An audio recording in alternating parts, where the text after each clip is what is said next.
Natural star Nani, Srinidhi Shetty హీరోయిన్లుగా శైలేష్ కొలను దర్శకత్వంలో అత్యంత ప్రతిష్టాత్మకంగా తెరకెక్కినటువంటి చిత్రమే హిట్ 3.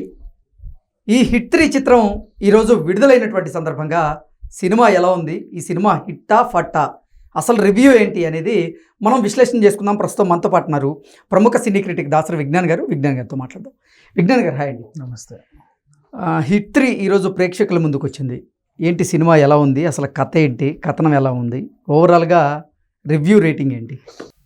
హిట్ ఫ్రాంచైజీలో భాగంగా యాక్చువల్గా చెప్పాలి అంటే ఇప్పుడు వచ్చింది 3rd కేసు. మొదటి నుంచి కూడా హిట్ ఫ్రాంచైజీ మీద ఒక ఆసక్తి ఉంది చాలా మందికి. విశ్వక్సేన్ చేసినటువంటి హిట్ 1 పెద్ద హిట్, హిట్ 2 కూడా పెద్ద హిట్. ఈ ఫ్రాంచైజీలన్నీ ఎలా ఉంటాయి అంటే అంటే సీరియల్ కిల్లర్స్ నేపథ్యంలో వస్తాయి. సేమ్ టైప్ ఆఫ్ నేరాలు రిపీట్ అవ్వడం, ఇంటర్వెల్కి వచ్చేసరికి ఇదంతా ఎవడో చేశాడు అని కనుక్కోవడం, అతన్ని వేటాడుతూ ప్రీ క్లైమాక్స్ వరకు రావడం, తర్వాత వాడిని పట్టుకొని ఎందుకురా చేసావంటే వాడు ఒక కారణం చెప్పడం, అట్లా బేసిక్గా ఎండ్ అవుతూ ఉంటాయి. అన్ని సినిమాలు ఈ కోకే చెందుతాయి. యాక్చువల్గా మల్టీవర్స్ చాలా లాంగ్వేజెస్లో ట్రై చేశారు, కానీ నాని కొత్త ప్రయత్నం చేస్తాడు మన తెలుగులో. ఇప్పుడు హిట్ ప్రతి సినిమాలోనూ పాత హీరోలు అడపా తడప వస్తూ పోతూ ఉంటారు, అందరూ పోలీస్ ఆఫీసర్లే కాబట్టి. ఇక్కడ అసలు విషయానికి వస్తే, సో నాని వైజాగ్కి చెందినటువంటి ఎస్పీ అర్జున్ సర్కార్ ఆయన పేరు. మంచి క్యూట్ పోలీస్ ఆఫీసరే, కాకపోతే అన్ఎక్స్పెక్టెడ్గా తన దగ్గరికి ఒక హత్య కేసు ఛేదించాల్సి వస్తుంది. ఒక సంబంధమే లేని 2 హత్యలకి ఎక్కడో దగ్గర చిన్న మ్యాచింగ్ కుదురుతుంది ఈయనకి. ఏంటిది ఇలా ఎలా అవుతుంది, అసలు సంబంధమే లేదా, ఇదంతా వేరే కోణం అదంతా వేరే కోణం అని ఆలోచించే టైంలో దేశవ్యాప్తంగా 13 హత్యలు ఇలాగే జరుగుతాయి. ఇప్పుడు బేసిక్గా హిట్ కేసు అంతా కూడా మనం ఫస్ట్ కేసు సెకండ్ కేసు చూసినా ఆయా ప్రాంతాల్లో అక్కడక్కడ చేసే వాళ్ళు లోకల్గా జరిగేది, రాష్ట్ర వ్యాప్తంగా జరిగే వాటిని హైలైట్ చేశారు. ఇప్పుడు దేశవ్యాప్తంగా ఇది అలా అరుణాచల్ వెళ్ళి బీహార్ వెళ్ళి, శ్రీనగర్ నుంచి బీహార్ అరుణాచల్ ప్రదేశ్ అట్లా ఒక ట్రాక్ వెళ్ళిపోతూ ఉంటుంది. సో ఈ కేసుని నాని ఎలా ఛేదించాడు ఏంటి అనేది బేసిక్ స్టోరీ ఇంకా మనకు అర్థం చేసుకోవచ్చు. అండ్ ఇకపోతే కథని ఎలా తీర్చిదిద్దారు అనేది చెబితే, శైలేష్ కొలనుకి హిట్స్ ఉన్నాయి, ఫ్లాప్స్ ఉన్నాయి, మనం ఒప్పుకొని తిరగదు. కానీ హిట్ని పట్టుకున్నాడు అంటే ఖచ్చితంగా హిట్ కొట్టే తీరుతాడు, అదేంటో తెలియదు. హిట్ కేసులన్నీ ఇంతే. ఈ టీమ్స్ అన్నీ ఒక్కొక్క క్రైమ్ నేపథ్యంలో సాగే ఒక కథలు, క్రిమినల్స్ని వేటాడి పట్టుకోవడం, వాడు కూడా వెరైటీ క్రైమ్స్ చేయడం, అది మనకు థ్రిల్ని గురి చేస్తూ ఉంటుంది. లాస్ట్ వాడు దొరుకుతాడా లేదా అనేది. ఇకపోతే నాని క్యారెక్టర్ గురించి ప్రత్యేకంగా మాట్లాడుకోవాలి. అసలు అంత బ్రూటల్గా ఎలా తయారయ్యాడు ఒక పోలీస్ ఆఫీసర్ అనేది చాలా నీట్గా చూపించాడు. మనము ట్రైలర్లో చూసినప్పుడు ఏంటి ఇంత రక్తపాతం అన్నారు, దీనికి ఏ సర్టిఫికేట్ ఇచ్చారు, మల్టీప్లెక్స్లో అందుకే కొంచెం ఇబ్బంది పడుతుంది సినిమా. అయినప్పటికీ ఏ వచ్చినా పర్లేదు మేము ఇలాగే తీసి తీరుతామని చెప్పేసి ముందుకెళ్ళారు. ఇది ఒక స్ట్రాటజీ. ఏంటో చెప్పనా, థియేటర్లో ఏ సర్టిఫికేట్ వస్తే చూసిన వాళ్ళు బాగుంది అంటారు, అండర్ 18ని పంపరు, ఫ్యామిలీస్ కూడా కొంచెం ఇబ్బంది పడతారు. ఓటీటీకి రాగానే అందరు ఎగబడి చూస్తారు, తెలిసిన విషయమే. అందుకని చెప్పేసి వీళ్ళు ఏం చేశారంటే ఓటీటీ రైట్స్ మీదనే దృష్టి పెట్టారు. 100 కోట్లు వచ్చేసాయి ఆల్రెడీ. ఇప్పుడు థియేటర్లో వచ్చేదంతా కూడా బోనసే. Okay, already pre release business కూడా అయిపోయింది. అండ్ నానికి ఈ అమ్మాయి ఉంది కదా హిట్ 2లో, కోమలి ప్రసాద్, అడవి చేసి వెనకాల కొంచెం సీరియస్గా తిరుగుతూ ఉంటుంది. ఆ అమ్మాయి ఇక్కడ సపోర్టివ్ రోల్లో చాలా బాగా చేసింది. తను అసలు హీరోయిన్ ఉన్నా లేకున్నా ఈ సినిమాకి వీళ్ళే నడిపించగలరు అన్నట్టు ఉంటుంది. ఇంకో సర్ప్రైజ్ మన సిద్ధు జొన్నలగడ్డ వాళ్ళ బ్రదర్.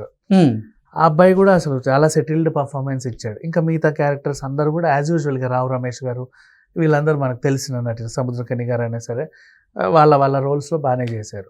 శ్రీనిధి శెట్టి గురించి ప్రత్యేకంగా మాట్లాడుకోవాలి. స్టార్టింగ్ క్యూట్గా వచ్చినా కూడా సడన్గా ఫైట్లు చేస్తుంది. 2 వేరియేషన్లు చూస్తాం ఎట్లా. సో క్రాక్లో శృతి హాసన్ లాగా మనం అదొక టర్న్ చూసుకోవచ్చు. అండ్ నెక్స్ట్ ఇట్లాంటి సినిమాలకి మెయిన్ బీజిఎం.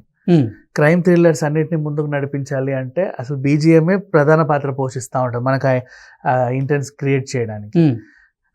మ్యూజిక్ నిజంగా చాలా బాగా ఇచ్చాడు మిక్కీ. అండ్ తెర వెనుక హీరో తనని చెప్పుకోవచ్చు. ఇంకా సాంగ్స్ పర్వాలేదు, ఏదో వచ్చాయి పోయాయి అన్నట్టు ఉంటుంది. అండ్ ఎడిటింగ్ కానీ, కెమెరా పనితనం కానీ, నిర్మాణ విలువలు కానీ, ఎవ్రీథింగ్ కూడా నిజంగా మనల్ని ఆ లోకంలోకి తీసుకెళ్తాయి. మనం కూడా టెన్షన్ పడతా ఉంటాం. Hit case 1 suspense thriller, hit case 2 కూడా సస్పెన్స్ థ్రిల్లరు. హిట్ 3 ఎలా ఉండబోతుంది అసలు? అంటే హిట్కి కేస్ 1కి కేస్ 2కి కేస్ 3కి ఉన్నటువంటి ఆ వ్యత్యాసం ఏంటంటే ఏం చెప్తారు? కేస్ 1 కేస్ 2 అక్కడక్కడే జరుగుతూ ఉంటాయి. కేస్ 3గా మొత్తం దేశవ్యాప్తంగా పెద్ద క్రిమినల్ని పట్టుకుంటారు. కాకపోతే ఒక్క విషయం ఏంటంటే పంట కింద రాయిలాగా తీరా వాడు దొరికిన తర్వాత ఆడి మొహం మనకు కొత్త కాబట్టి ఎందుకు దొరికాడు వీడు అన్నట్టు ఉంటుంది. అంటే మనకు తెలిసిన క్యారెక్టర్ ఎవరైనా దొరికితే, ఇప్పుడు లాస్ట్ టైం కోడి బుర్ర వాడు అరే వీడా అన్నట్టు ఉంది కదా, కొంచెం తెలిసిన ఫేస్ ఉంటే ఓ వీడా ఎందుకు చేస్తాడనే ఇది వస్తుంది. ఒక కొత్త మొహం వచ్చింది, ఏదో ఆల్కేదో ఉగ్రవాది లాగా, ఏదో లష్కరే తోయిబా మెంబర్ లాగా ఒక కొత్త ఫేస్ వస్తుంది. వాడిని చూసి ఏమో దొరికితే దొరికాడు పోని తీసుకెళ్లి జైల్లో పడండి అన్న ఫీలింగ్ వస్తుంది. అండ్ మళ్ళీ ఇప్పుడు నేషనల్ వైజ్ గా కేసు ఛేదించారు. మేబీ హిట్ 4 ఇంకా వరల్డ్ వైడ్ గా కూడా ఛేదించారు. అంటే లైక్ అంటే ఇక్కడ క్రైమ్ చేసి ఎక్కడికో పారిపోయిన కూడా పట్టుకొస్తారు కదా, చాలా సినిమాలో మనం చూసాం. మేబీ అలా కూడా అంటే హిట్ 4 లో కార్తీ నటించబోతున్నాడు అంటూ ఇప్పటికే పెద్ద ఎత్తున ప్రచారం జరుగుతుంది. అందుకే హిట్ 3 చివరిలో కూడా అతిథి పాత్రలో కార్తీ కనిపించబోతున్నాడు అనేది కూడా నిన్న మొన్నటి వరకు అనుకున్నారు. ఈ రోజు రిలీజ్ అయిపోయింది కదా, నిజంగా ఉన్నాడా కార్తీ? యాక్చువల్గా హిట్ 3లో లాస్ట్ వరకు నాని సస్పెన్స్ ఉంచారు, మనం కూడా సస్పెన్స్ థ్రిల్ ఫీల్ అయ్యాం. హిట్ 4 ఏంటంటే ఇది అల్యూమినియం ఫ్యాక్టరీలో షూట్ చేసేసరికి హిట్ 4లో కార్తీ ఉన్నాడని అప్పటికే లీక్ అయిపోయింది. ఆ లుక్స్ అవన్నీ లీక్ అయిపోయిన తర్వాత ఇంకా పాపం అయ్యో అనిపించింది. ఇప్పుడు ఎలాగో అందరు తెలిసిపోయింది కదా అని రివీల్ చేశారు. అలా తలుక్కుమని అడవిశేష్ కూడా వచ్చి మెరిసిపోతా ఉంటాడు దీంట్లో, జస్ట్ ఒక షాట్ అలా అంతే. సో ఓవరాల్గా ఈ సినిమా గురించి మాట్లాడుకుంటే సేమ్ యాజ్ యూజువల్గా హిట్ సిరీస్ మీద అందరికీ ఎలాంటి అంచనాలు అయితే ఉంటాయో దాన్ని ఫుల్ ప్లెజ్డ్గా నిలబెట్టే ప్రయత్నం చేసి నిలబెట్టింది కూడా. అండ్ ఆల్రెడీ ఇప్పుడు మనం ఎంత మాట్లాడుకున్నా cinema already they are in profit zone. So profit జోన్లోనే ఉన్నారు కాబట్టి ఇప్పుడు ఎంత మాట్లాడుకున్నా ఇది ఆల్రెడీ హిట్టే. ఇక ఈ సినిమాకి నేను ఇవ్వాలనుకున్న రేటింగ్ ఏంటంటే 4.5/5. అంత బ్రూటల్గా రక్తపాతం ఉన్న నువ్వు ఎందుకు ఇచ్చావు అని అడిగితే అది ఈ సినిమాకి నిజంగా అవసరం ఎందుకనేది మీరు తెర మీద చూస్తేనే మీకు అర్థమైంది. ఓకే, ఇంతకీ హిట్ కేస్ 3 హిట్టా ఫట్టా? సూపర్ డూపర్ హిట్ ఓకే చెప్పాలంటే. ఓకే అండి, థ్యాంక్ యూ సో మచ్.